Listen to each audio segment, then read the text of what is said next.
before we miss out like the first 10 damage. Yeah.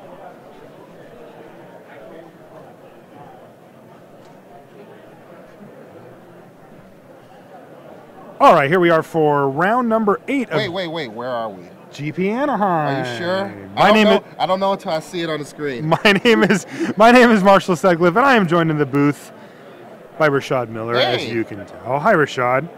We're going to be seeing a really kind of a two extremely good players. They're pretty good. Fighting each other here. We're going to be seeing Matt Sperling on the right-hand side of your screen. He's going to be playing against none other than Brian Kibler. Is this Pro Tour champion Brian Kibler? Two-time Pro Tour champion. Two-time Pro Tour and GP champion? Yep. I think I saw him on the TV once also. Yes, he was a king. You have seen him on the TV. Of some mystic land. Dragonland? Maybe. He is the Dragon Master. He is. There he is. And you get a look at him there. Mastering dragons. Yes, he always has that face, and he always does those things with the cards when he plays. It's just how he concentrates. We've got Matt Sperling on the right. He looks very calm. He also always has that face. He does. He's very chill. His face. All right, so here we go. We get to see a turn 1 champion of the parish for the first time today off of the Cavern of Souls. It's probably named Human here. And I see a second champion, so we might Champion's get okay. So what the ideal draw for this deck is champion into Gather of the Townsfolk attack, then Silverblade Paladin attack, and then Hellrider attack. That start is almost unbeatable. We're going to see if Kibler. So we know that Kibler has 4. He has 4 scribbles. 4 scribbles. Tragic slips in his deck. And he is going to, in fact, use one with the trigger on the stack from the second champion of the parish. Well, I mean, it just resets the board. I mean, it keeps that champion in check, and now he hits a turn 3 Garrick and instantly transforms it by killing the other champion of the parish. This is not what Matt Sperling wanted to see to start the game. So I guess when Kibler says that he likes to prey upon these decks. He just did. Man, I just like LSV. That you like that? You did. No, I do not like that. I think you liked it. I laughed. I didn't see. Look, I have a weakness. Okay, I laugh at puns. Okay, I've always been like that. LSV makes puns, I laugh. I'm sorry. When Rich Hagan makes puns, I laugh. I won't take advantage of your. I'm not proud of it. Anymore. So here's the second Cavern of Souls. Can only assume human again, and there is... No, it could also be vampire. It could be vampire. Yeah, it's not in this case. It is human again because he needed double white, and so that's a Silverblade Paladin. Now it's unpaired, so it's just a 2/2. Yeah, Gray Ogre, as we say. Ooh, now I see in Matt Sperling's hand. We'll actually get a look at Kibler as he thinks about his play, but Matt Sperling had Midnight Hunt. Midnight Haunting in his hand. Haunting in his hand. So at instant speed, he can have. He cannot play it. Well, not now. No, he needs to hit white mana to be able to play it. Hopefully, next turn. Yeah. He'll planes it up, and then he would be able to, at instant speed, get a double striker, a couple of double strikers. Right. All right, so Kibler's content to just make a 1/1 Death Touch Wolf and play an Evolving Wilds for this turn. He's not really under any actual pressure at the moment, and it looks like Matt's hand is full of white cards. If they're humans, he can play them. If they're not, then he won't be able to. Yeah, it looks like a Cloistered Youth. I do see a Cloistered Youth. And another champion. It does look like another champion, yeah. He could play both of those. Yep. And make a 2/2 champion. He could pair up. He does have attacks here. 2/2 double striking champion. So there's a champion. He indicates he's pairing her.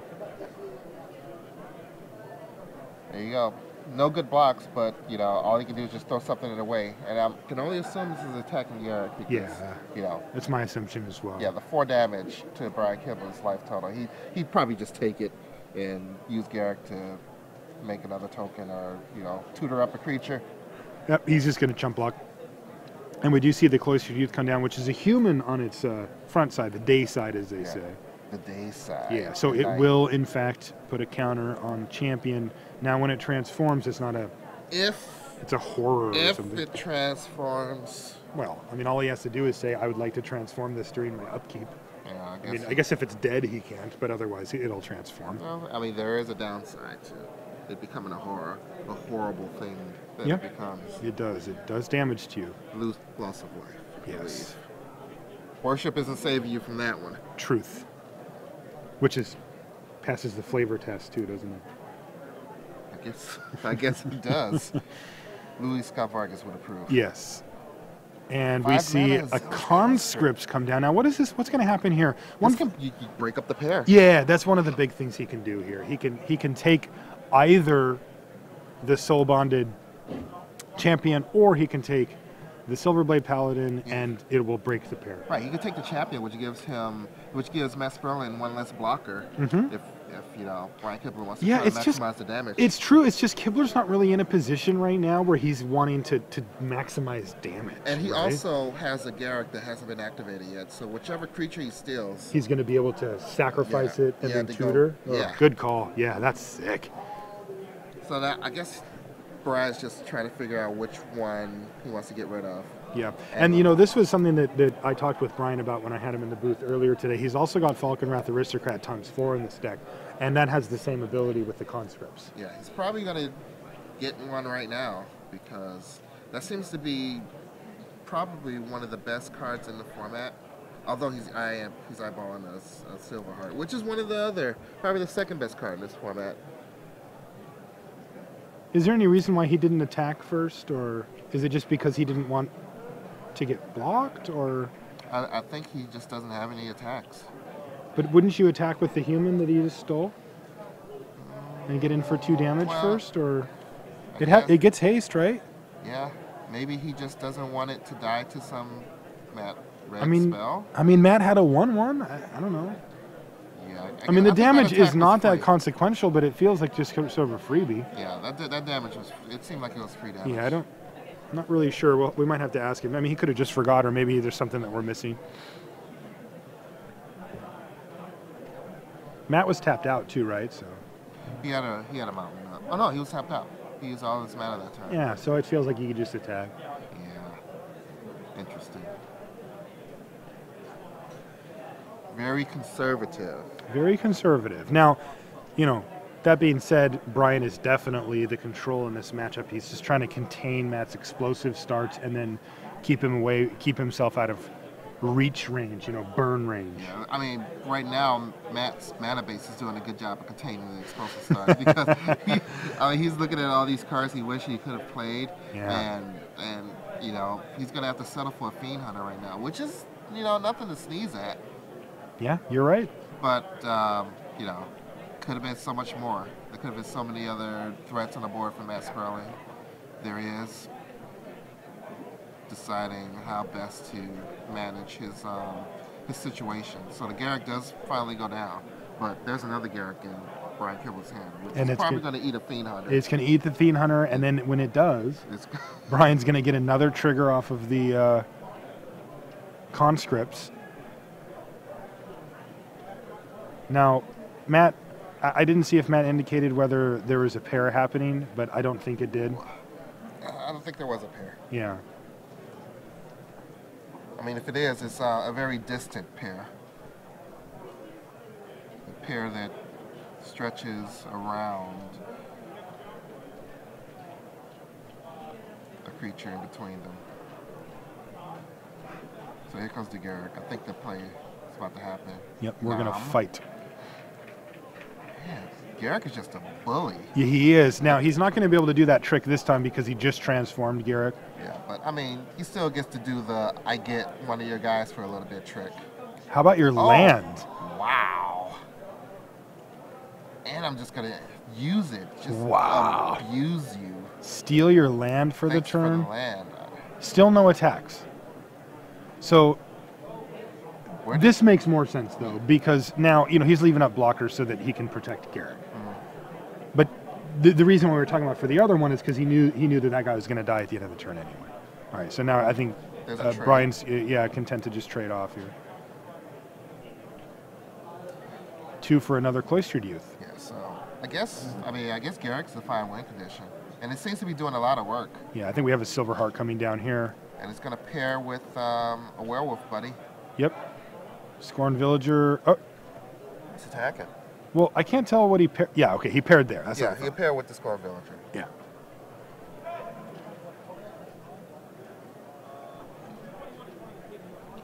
Wolf comes down, thanks to Garrick, and Matt Sperling is still looking for a white source that he can cast non-humans with.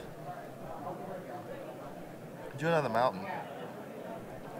He's just going to pack them in.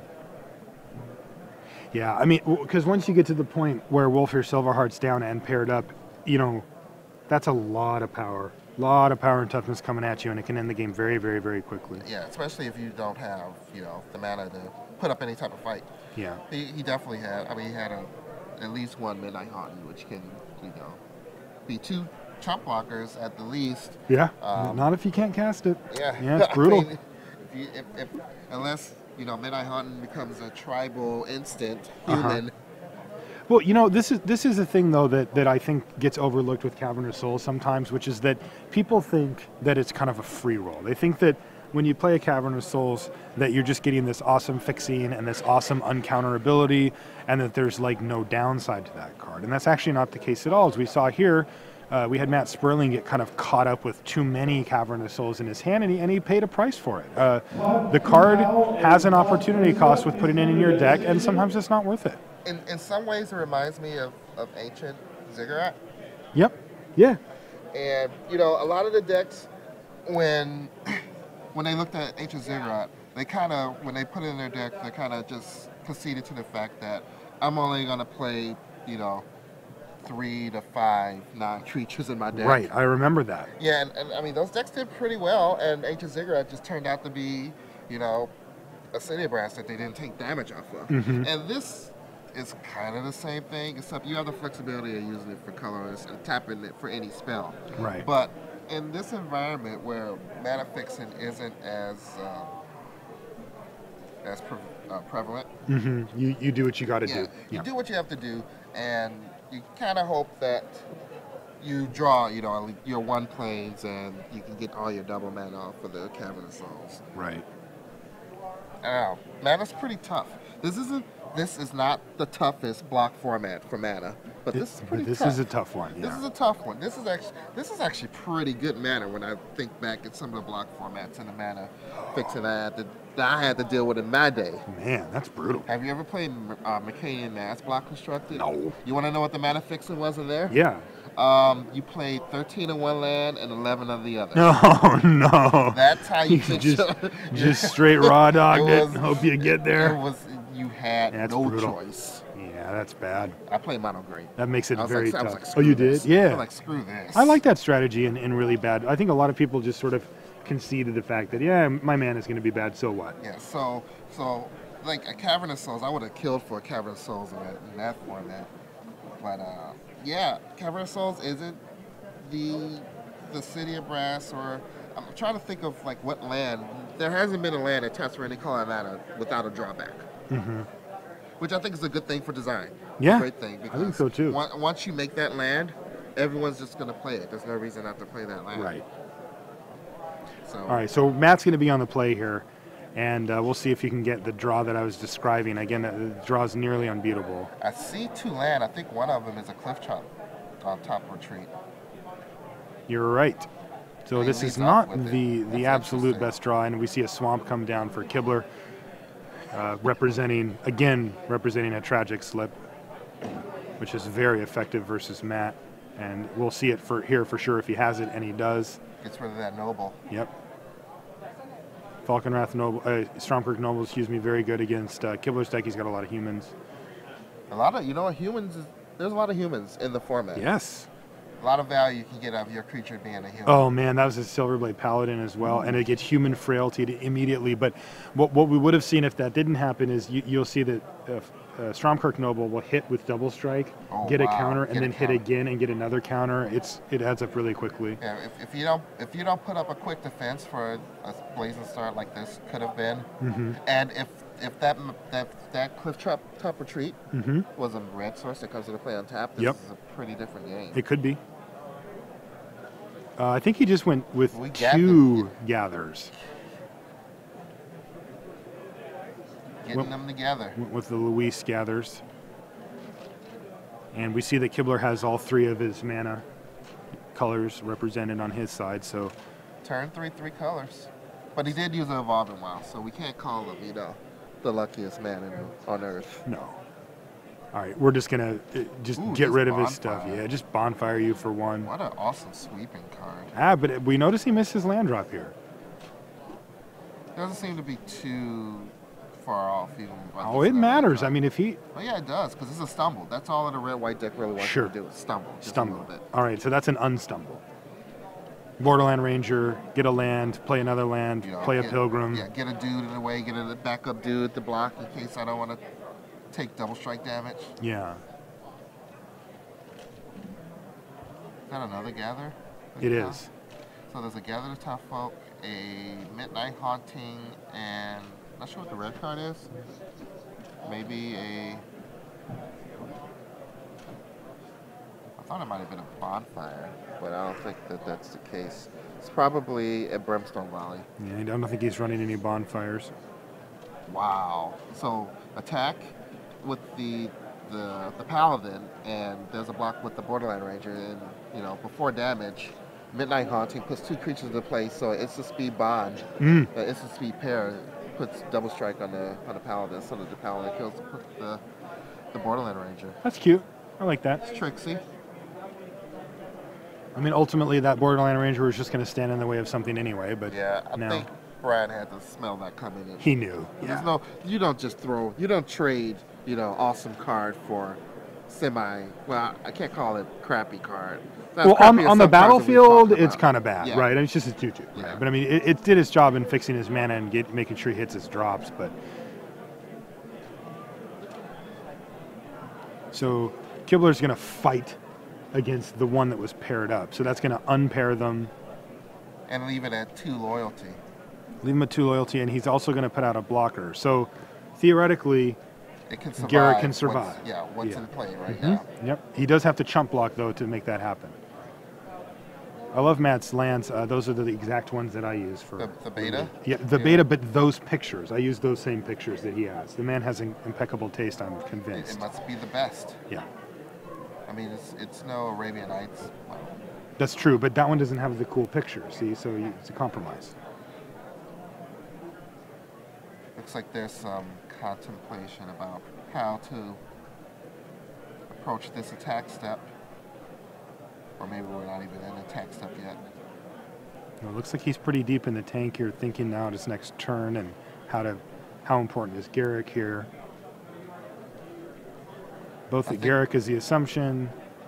We're just going to chump block here, and Garrick should go to 1. Nope. He decided... Both at you. I don't know if both went to him. Maybe one was at Garrick and one was at him. Yeah. So the Brimstone Volley just takes it out, and it was morbid, so it really took him out. It really pounded her. Fried him. So 2 mana, that's the Gather. The other Gather, yep. So and it looks like he did pair up one of the tokens, too. I think he's out of cards now. Yeah, he is. Yeah. They got a nice little army on one side. Another speed bump. And he's just going to play the land. Now, that went into his hand, but he just played it. Hey, it's double red. I don't know, but there are a lot of spells that require double red. And I don't think there's any. I don't think there's a single one. Well, there's a Devil's Play, so flashing that back is triple red. And sure. there's Devil's Play the first. There you go. So maybe Devil's Play the second is soon to happen. I think that's a plains for Matt, and he's just content to get. Or no, he's probably not content, but he just has to be content to get in for 1 here.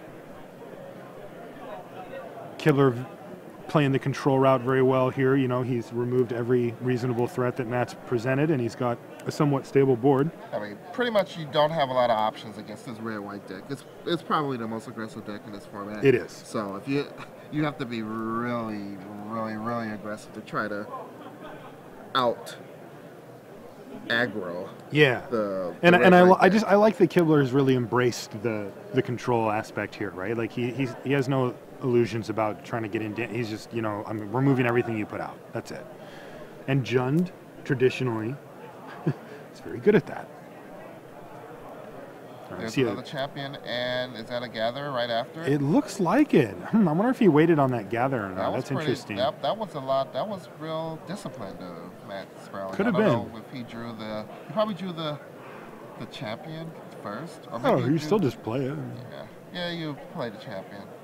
He must have drawn the Gather first. So 2 more guys doesn't do much for me. Yeah, one of the cards that I see as a one-of in Matt's deck that's really important is, or that could be on this particular board, is Rally the Peasants. Yeah.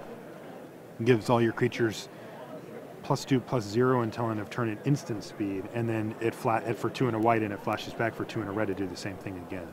When you have 5 creatures on the battlefield, it's a lot of damage. It's a lot of damage. It adds up fast. So Brian did draw his 3rd mountain and flash back the Devil's Play to get rid of the Champion of the Parish. Okay. And Matt is still relegated to just attacking in the air. It's just getting this. It did some work. It's doing work. It did 4 damage. I see a tragic slip in Brian's hand. He just doesn't have a target for it. Yeah, I mean there is. And there it is. Targets. Yep. There were 6 targets for it. I mean, which one do you really want to kill? Sure. I think we have 2 planes possibly for Sperling here. Looks like there could be a white card underneath that planes for Matt. Kibler goes to 14. Yep. There is a champion. A champion and a planes. Okay. Kibler's probably pretty happy to be top decking here. He's not in a bad position. Top decking against Matt. I mean, double planes for Matt. Now there's double planes. Yeah. I mean, I know that picture really well. I have them with me. I carry them with me for limited. So that lonely spirit.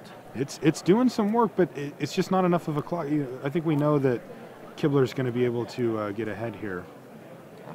Don't forget to transform your and there's an Olivia Voldaren, which will promptly end this game if it isn't dealt with almost immediately. Yeah, there's a lot of mana sitting around. It's going to be not doing anything. It's a 4/4 already, so he's doing it on his turn so that he can play around Matt Sperling drawing like Brimstone Volley and just insta killing. So either way, he can do it anytime. Scary because if Olivia decides to kill something. Yeah, and if he does it now, though, it's not going to be morbid.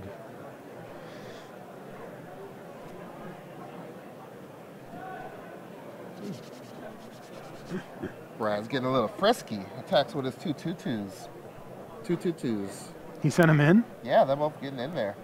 I like it. There aren't a lot of good blocks because Olivia can just break up any of those blocks. Yeah, so I think that Kibler has realized that withdrawing Olivia, that the pendulum has swung now firmly in his direction, and he's going to try to take control of this game. Yeah, either he gets 4 free damage in, or Matt has to throw away a lot of tokens to not take the damage. If he wants to trade with one of those creatures, he has to put 3 on 1. Yep, which is, I think he just did that. Yeah. So he's just going to, Kibler says, sure, I'll take 2 of them out. Which is, it's fine. Yeah. Matt doesn't really want to do that, but he doesn't have a lot of choice. But he draws another champion of the pair, so. And he just says, go. And then Kibler's going to eat the champion of the parish. I mean, he can't even steal any of Sperling's guys because they all just die. Yeah, I mean, Matt's in a really bad spot right now. Yeah, very bad. Olivia's just getting bigger and bigger. She's already, what, a 5/5? Yep, 5/5. Probably wants to get to... Is this a silver heart, too? Oh, jeez. He's going to pair it up with Olivia, just make her massive. Probably want to use her again also. Probably just attack with everything and just use her twice. I think it's like got to be approaching lethal, right? She's 5, she's 9, 10, 11, 12, 13, 14. No, it's not quite lethal. Well, he's definitely going to use it once. He's going to get rid of one of the blockers. He's going to do it again. Yeah, he's going to get rid of He's just going to wipe the board here. Just don't block. Just take it. So 5, 6, 7 plus 4, 11, 12, 13, 14. That's 14. So untap. Can Olivia deal damage to players? No. I guess that's a ray of sunshine in this cloudy day. Matt Sperling reveals the his planes, miracle planes and extends the hand to Kibler. Yeah, that seemed like a pretty tough matchup for Sperling in that Kibler post board had infinite removal that was really good against the plan that Sperling was trying to put forward.